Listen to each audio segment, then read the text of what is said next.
Hi everyone, welcome. We're Science in Australia Gender Equity, or SAGE for short. I'm Zuleika Savalas, and with me is my colleague Rachel Morgan, will be your co-host today. And we also have Suzanne Morden. Hello. She's fielding your questions on social media. So please send all your questions through to our Google Plus page or our Twitter @SciGenderEquity and use the hashtag SagePilot. So Science in Australia Gender Equity manages the Australian Pilot of Athena SWAN, which is a gender equity accreditation program that's had a lot of success in the UK, bringing in a greater number of women into senior roles.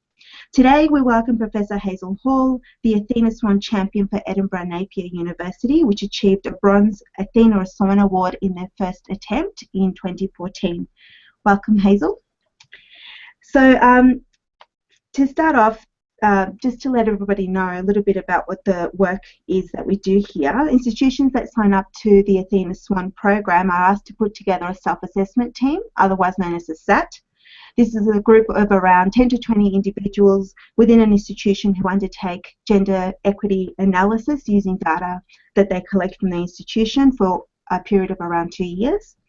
So Hazel, in table 4 of your application, which we've actually linked to on our website, you've talked about the makeup of your self-assessment team. Can you tell us how you selected your SAT and how you organised their work? Yes, of course. Good morning, everybody from the UK, although I know in Australia it's evening time. Yes, so this is how we got our SAT together. I took on the role of academic champion for Athena SWAN in November 2013 at Edinburgh Napier, and at that point already there was a small group of people who were interested in getting the work off the ground. Now, there were 12 of them altogether, and when I did an analysis of who was in that group, I realised that we had some overlap in interests and experience and abilities. So what I wanted to do was to make sure that we had people on the SAT who represented a full range of the staff at Edinburgh Napier University. So I checked for gender, career stage, level of seniority, that kind of thing. I also had to make sure we had people who would be useful to the self-assessment team. So I wanted experienced people who had recently been through recruitment or promotion, people who had actually been candidates for that, or people who had taken part in assessing people for recruitment and promotion, and also all those various ways of working that are represented in a university, so part-time working, flexible working, people who are in two-career families. So we got our 12 down to 8, and then I realised 8 wasn't enough people to run a self-assessment team, so then we thought we'd look for another 8 to 10 people, and we did that by either direct approaches, looking for example, somebody for a school that wasn't represented, for example, and then in some cases we went to heads of departments to say this is the kind of person we're looking for as well. So eventually we ended up with 16 of us for the work that went into the bronze submission. Since then there's been a little bit of movement on the self-assessment team. So for example, our PhD student representative completed a PhD, so she's no longer a member of the university. But the core has remained the same. I think that shows that people were the right people to have been appointed, because they're all keen, all working hard, and all still very enthusiastic as we implement our bronze implementation plan. That's terrific. And following on from that, could you perhaps describe for us some of the hurdles that you faced as you tried to get your SAT off the ground and undertook the work of the SAT? Yeah. Some of them were really quite straightforward hurdles that you'd experience in any job where you've got a new team together.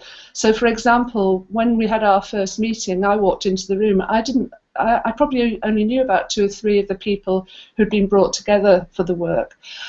So there was a little bit of getting to know one another that had to be done, especially before allocating work to people as well, because I really didn't know what the willingness was of certain people to do certain activities. So that was an initial hurdle. Another one was that we underestimated how long it would take to do our data collection.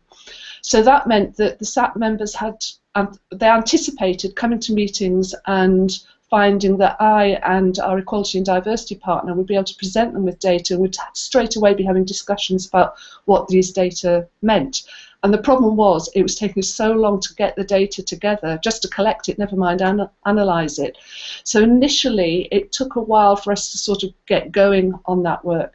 The work actually which we did in the meantime while we were getting the data together, the SAT members, their mission really was, can you go out and just tell people we're doing this? So it wasn't as if they were sitting around doing nothing. But I think we expected to be moving things along a lot faster. It is a huge job collecting that data. I can't overemphasize that. So that's one of the things that we actually get asked a lot here in Australia, because we're only just beginning the Athena SWAN program, is this very question about time. So how long does it take? So would you be able to give us a brief indication, particularly at that early phase, given that you underestimated? Yeah, okay. So looking back, I can see that our Athena SWAN work for the bronze submission was done in 3 blocks or 3 phases. So the first phase ended up being about engagement. So this was the work where we're telling people in the university this is what we're doing and getting the message across what Athena SWAN is, what it's about, why it's important, and why we couldn't be complacent about it. Actually, one little thing about Edinburgh Napier is we actually happen to be performing quite well in terms of women in senior roles, particularly in the School of Computing where I work. And one of the problems with our engagement there was people saying, oh, well, we don't have a problem. Look at all these senior women in senior roles. But anyways, that was the first part, was engagement. The second phase was the data analysis. So the data collection was going on while engagement was happening in phase 1. Phase 2 was the data analysis, which was mainly done in our long summer vacation period in July and August 2014. And then the last phase was a second tranche of engagement where we could go back to our community within the university and say, this is what we have discovered, this is what we think it means, what do you think it means? So we were getting feedback on our data analysis. So a bit like a piece of research a student might do for a master's project, that second phase of engagement was like a validation, a validation survey and focus groups to validate what we had discovered, to make sure that what we thought was going on was going on. And on top of that, the discussions that came out of that helped us create our implementation plan, which is at the end of our document on page 62 onwards. So in total, the time taken, we had our first SAT meeting, I think in February 2014, and the last one before we submitted was November 2014. The initial engagement and data collection was going on between February 2014 and well, about July 2014, although we had to wait for some stats in August 2014. And then the second phase of engagement started in September, so we did engagement September, October. One big thing I've missed out in there, of course, is writing the whole thing up. So the writing up started in September and was completed in October for submission in November. We had our SAT meetings monthly when we were doing that. Currently we have our SAT meetings, we just have 3 a year because our main focus at the moment is the implementation plan from our Bronze Award. I think it's likely that when we get close to submitting again, we'll have to have more regular SAT meetings. That's terrific and gives us a great sense of the range of work and also the extent of the work that you have undertaken to achieve your Bronze Award. One of the questions that that leads naturally to is you've talked about the importance of engagement and the activities that you undertook. Can you give us 1 or 2 specific examples of those engagement activities, which are quite extensive in your application? Yeah. So early on, the engagement was focused on getting the message out, and we knew there were formal ways of doing this. We just had to make sure that Athena SWAN was on the agenda of just about every university meeting we could get to. So that work was divided up between me and the Equality and Diversity partner who works in HR at Edinburgh Napier. And we just contacted secretaries of meetings and said, we're doing Athena SWAN, can we come and speak at your meeting? So we did the main university committees. Then the members of the SAT, and we had representation of all the schools, they did local things. So if there was a local school away day, they would ask for Athena SWAN to be on the agenda at that. There are a couple of bigger events, so teaching and learning conferences, we made sure that Athena SWAN was spoken about there. So those are the kind of things we did locally, internally. We also did some external engagement as well. We made sure that we were participating on an Athena SWAN agenda outside the university as well as inside. So part of that was joining the networks of other Athena SWAN people in Scotland, for example. In the second phase of engagement, so that was after we did the data analysis, we ran a survey and we had focus groups on each campus. The survey was coordinated by a subgroup of the SAT. The focus groups, because we've got 3 main campuses at Napier, we had a SAT member based at each campus. Actually, we had 2 SAT members from each campus who did all the local arrangements for that, and then we pulled people in to the focus groups there. The other thing we did, which was pretty major, and we capitalised on the fact it was Edinburgh Napier's 50th anniversary in 2014, there was some funding available for people to run projects. And it was actually a small amount of funding per person, but I wrote a bid for this money saying there are 16 of us on the SAT, so that's 16 times the small amount of funding, please can we have it? Which kind of surprised the committee who were giving out the money. And they said, well, no, we won't give you everything you want, but if you can raise money elsewhere, we'll match what you raise. So we went to the heads of schools and said, we want to run a big celebratory dinner in October 2014 to celebrate women in STEM at Edinburgh Napier. And once one head of school had put some money in, the others felt obliged to do the same thing as well. Now, that's making it sound a bit mean. In fact, everybody was keen to do it. So we had a very big engagement event in October 2014. We had about 100 people at the Royal Society of Edinburgh. We had a world-famous female astrophysicist giving a keynote speech. Our principal was there. We brought in lots of graduates, female graduates in science. It was a fantastic event. And around that, we also had, our university changed its screensaver every month. So we had a screensaver on everybody's screens in October 2014, which was dedicated to gender equality as well. So we had a very big publicity campaign just before we submitted the document as well. Thanks a lot. That's a lot of work that you undertook, obviously recognising the importance of getting everybody on board, like you say, to validate your data. So thank you for taking us through that. So we know that the Athena SWAN process requires you to undertake extensive data analysis of gender equity needs, and also to identify some actions to address the gender issues that come out of your data collection and analysis. One of the strengths of your application is clearly identifying the actions as you're going along. Can you tell us how you prioritised your actions and talk us through one of the key actions you identified in this process? Okay, so our action plan derived from the data analysis and from discussions with the SAT and discussions in the focus groups and responses to our survey. And there's really 3 types of actions in our action plan, which you'll find from, I think it's page 62 onwards, the 22 actions. The first set of actions are actions which had to be committed to, otherwise Athena SWAN activities would stop at the university. So action 1A is make sure we've got sufficient resources to continue the work. So those are high priority because you simply couldn't run this kind of work without the resources.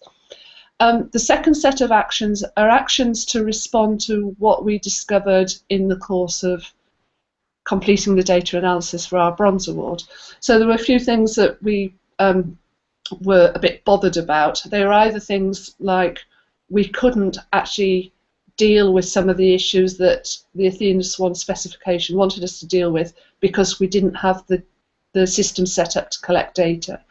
So we committed to setting up systems to collect the data so that we'd be able to have a view of how we were doing on particular aspects of our work. There were other ones where we discovered things like we had poor representation of women on particular committees, so we wanted to do change our guidance and policies to ensure that that was addressed. And then the third set of actions are sort of nice things to do, new initiatives which will improve the environment at Napier. So things like setting up a network for gender equality was one of those. And trying to get a mentoring scheme off the ground as well. Action 22 is quite interesting. We decided that the action plan that we had might need to change, and we didn't want to be looking at our action plan 3 years later and going, oh my goodness, we said we'd do this, and of course it was impossible because we didn't realise that. So action 22 is an action that allows us to review our action plan and change things as the environment changes.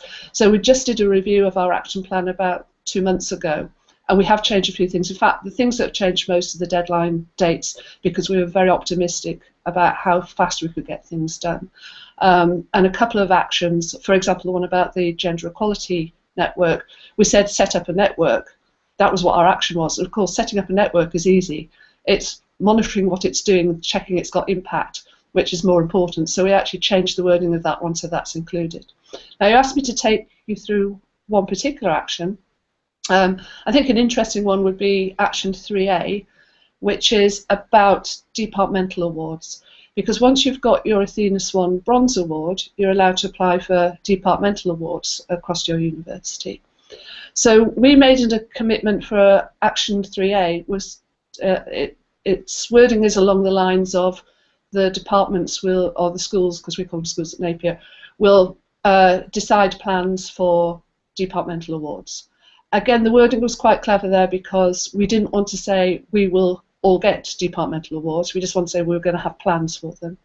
So that was meant to be initiated in April 2015, which it was, and the action itself was to be completed by January 2016, so the plans had to be ready by then.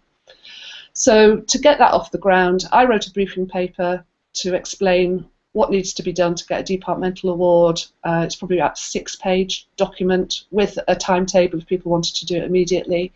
That was presented by the Vice Principal at a meeting of Deans in November, and then by January we knew who wanted to do what when.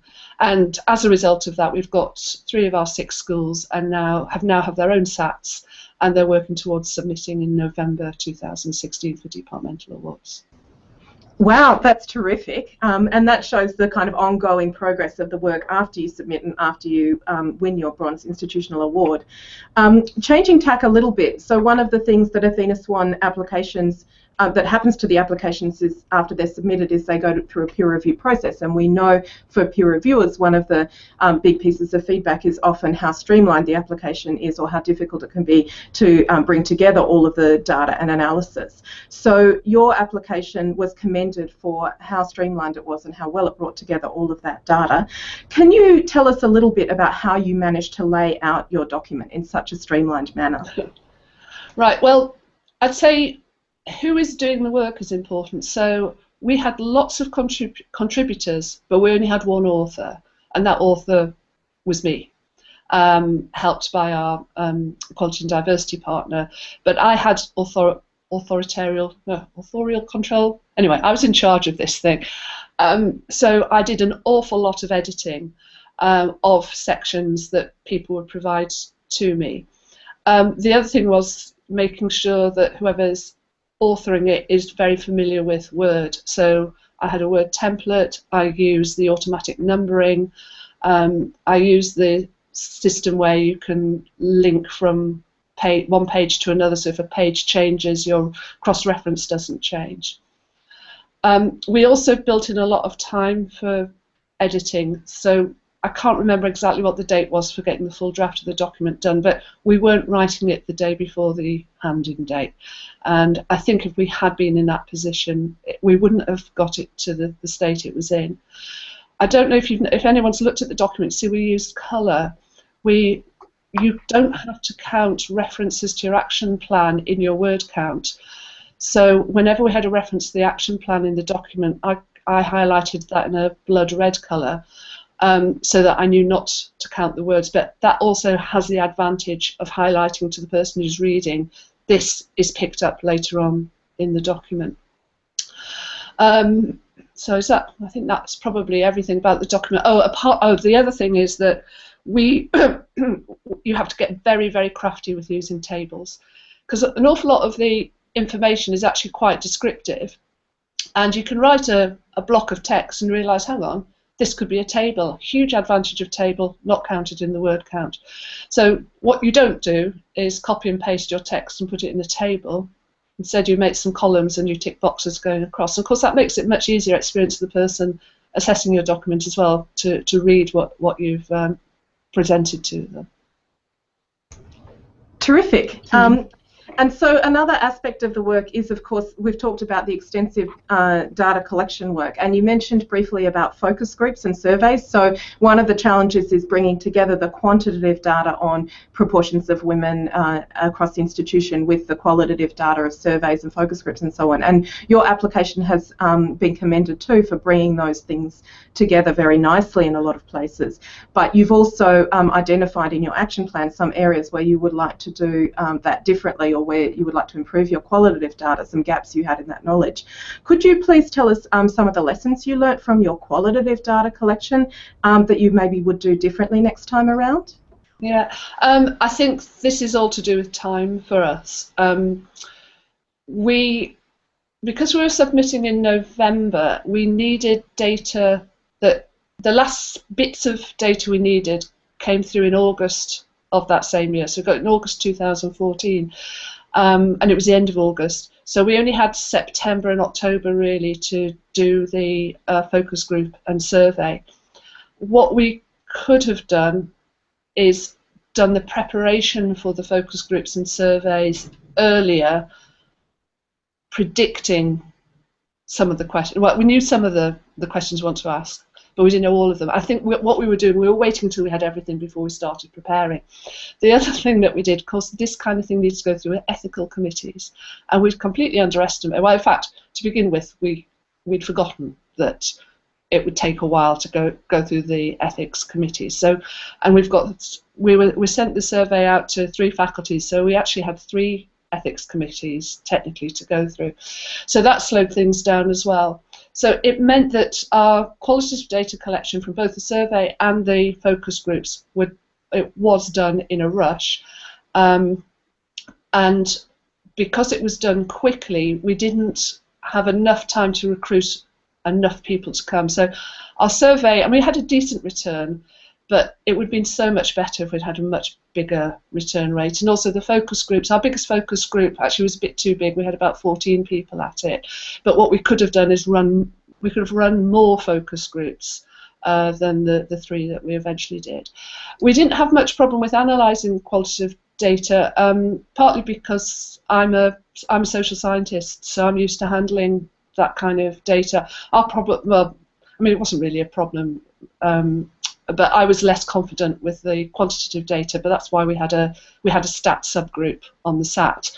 So when I was coming up with statistics, I knew that the data I was getting was correct, but sometimes I wasn't sure if it was significant where there was a difference. So our stats team helped with that.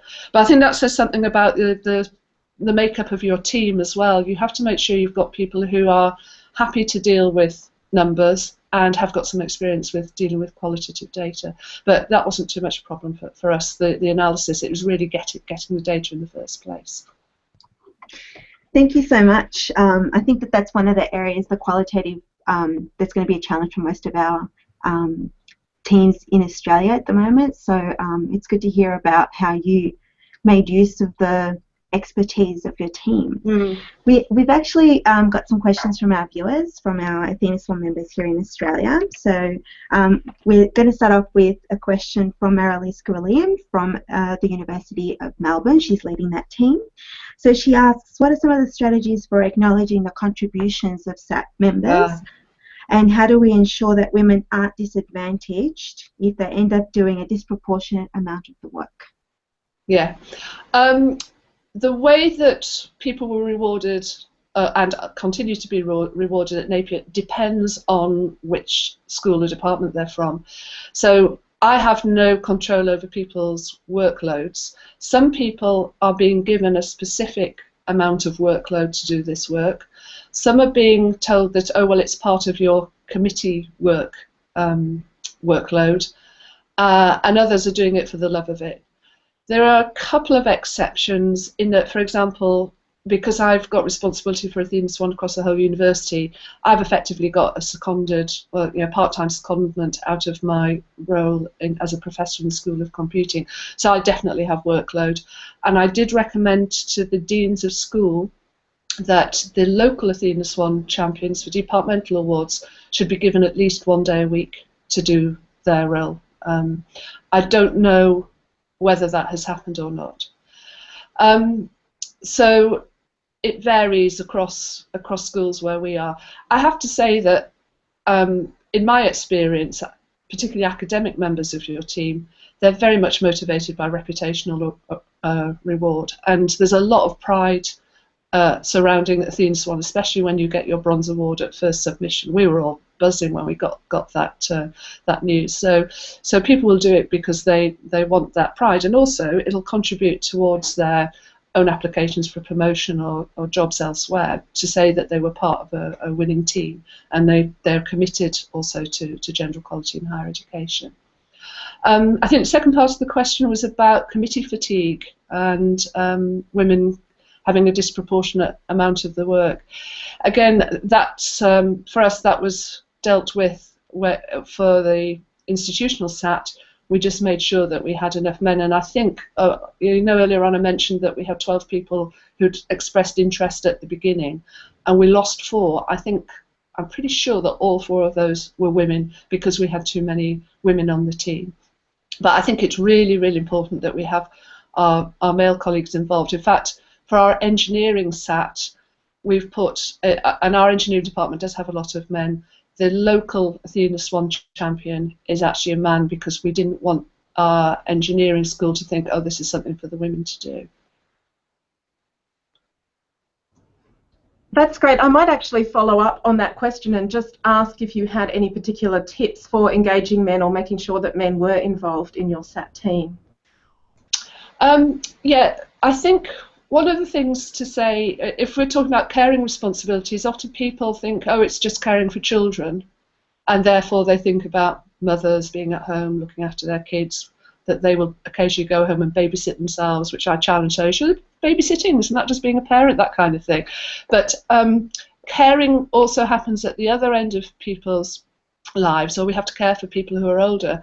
And I think there's going to be we can see it a little bit already with people having care and responsibilities for their parents. Now, not everybody has children, but most people have parents or have had parents.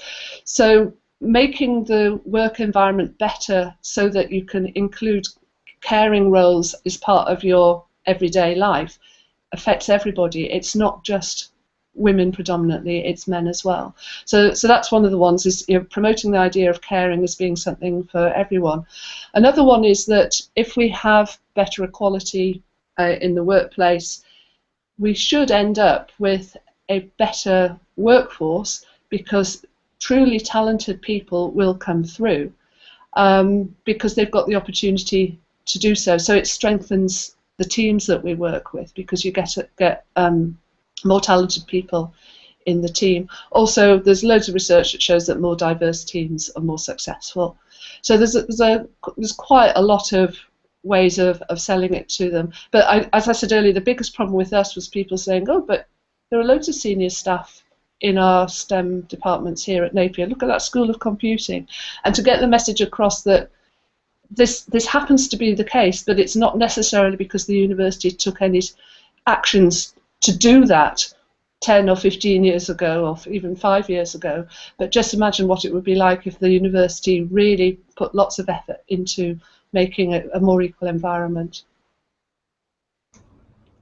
Terrific. So we've also got a question from our audience now, and that is, if you can identify, what would it be the one biggest driver of improving gender equity that you have managed to implement at Edinburgh Napier?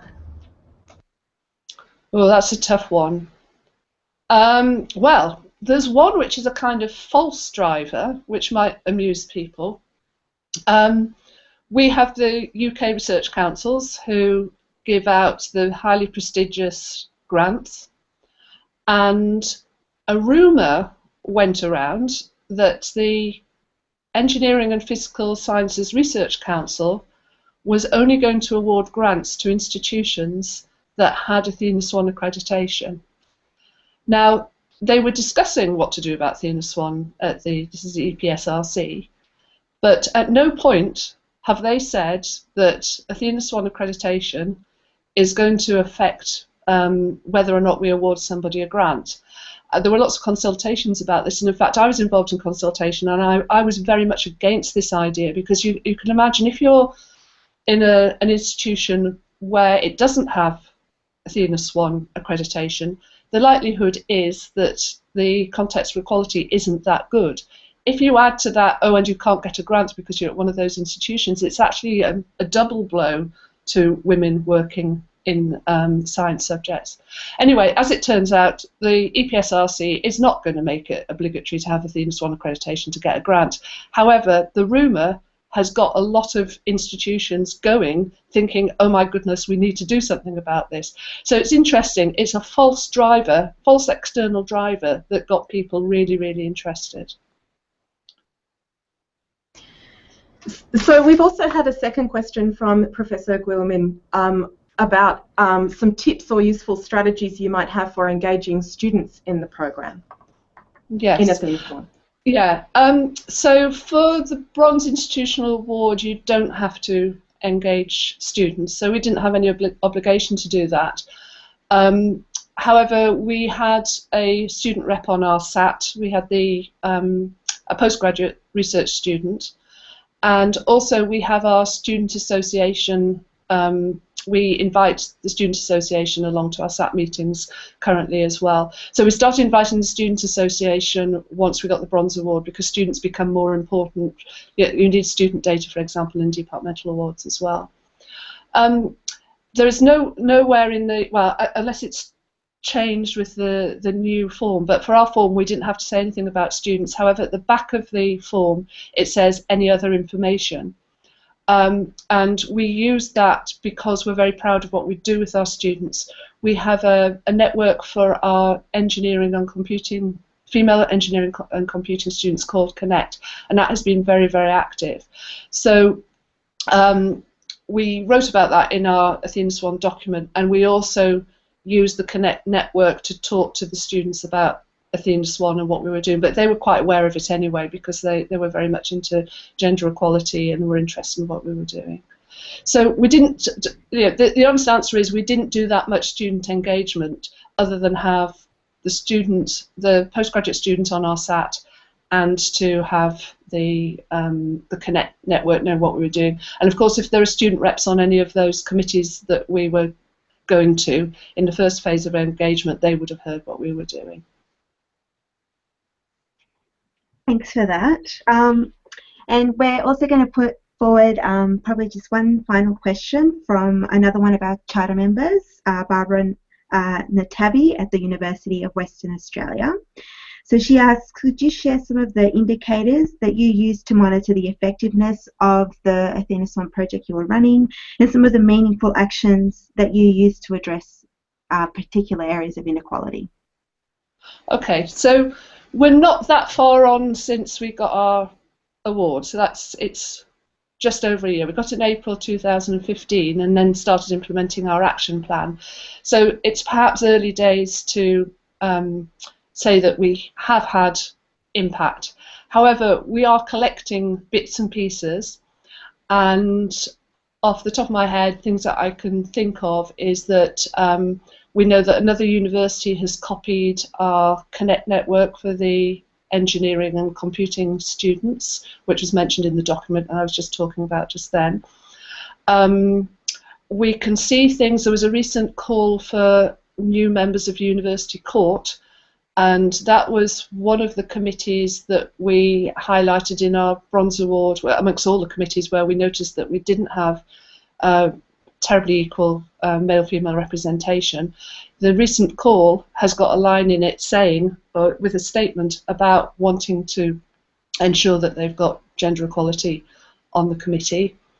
We are picking up things like whenever a senior member of staff mentions Athena SWAN in any mailing or pronouncement or or wandering around departments, whatever. So we're finding impact, I suppose, in engagement and also in the things which have come out of the implementation plan, as well as the external activity. Actually, I suppose me speaking here is an impact. We must have done something good, otherwise you wouldn't have asked me to come and be interviewed. But I think perhaps to answer the question more directly is a little bit difficult at this stage, because we haven't got through the scheme far enough. We do have in our action plan an action to review our progress.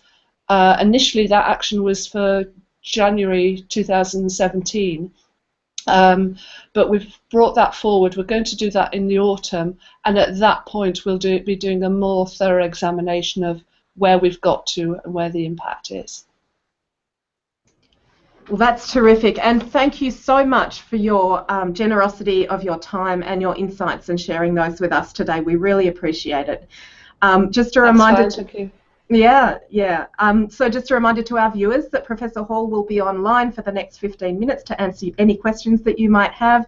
Keep sending those through on Google Plus and Twitter.